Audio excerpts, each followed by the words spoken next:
উফ, এত ট্রফি কোথায় রাখি, জায়গায় তো আর নেই। সিনেমাটা কিন্তু ভালোই ছিল, স্ক্রিপ্টটাও ছিল সেই। কাপ তো পেয়েছি ক্রিকেট খেলে, এখানে সিনেমা কোথায় পেলে? তোমাদের সুযোগ সুবিধা দেখলে মনে হয় আইসিসি তোমাদের বাবা আর তোমরা তার ছেলে। ও, এইবার বুঝলাম। তা ভাই জ্বলছে নাকি খুব? অবশ্য কাপ তো আর পাবা না, এইভাবেই নাও সৌখী এক কফল আমাদের, বরাবর ফাইনালে যেই আটকাই। ইন্ডিয়ার সাথেও পারো না মিয়া, মন চায় কানটা ধরে চটকাই। কে কারে কি বলে, গ্রুপ পর্বেই বাদ পড়া দল রানার্স আপের কান্ডলে। তুমি কি করছো মিয়া? মনে হচ্ছে তুমিই চ্যাম্পিয়ন হয়ে গেছো। টেবিলে যে আমাদের নিচে ছিলা, এত জলদি ভুলে গেছো?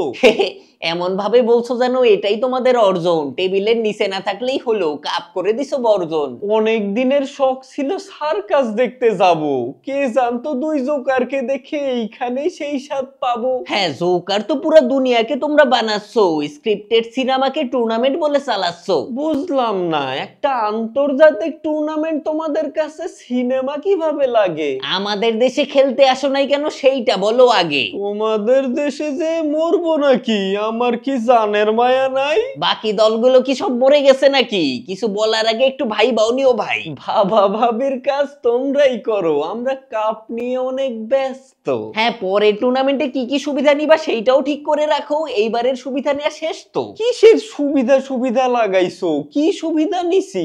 একই দেশে একই মাঠে সকল ম্যাচ খেলার পরও সুবিধার কথা শুনলেই কেঁপে ওঠে। হ্যাঁ নিছি সুবিধা, আরো নিব, পারলে তোমরাও নাও। কাপ পাইলে পাইলাম, না পাইলে নাই, তাও তোমাদের মতো বৈষম্য সৃষ্টি করব না ফাও।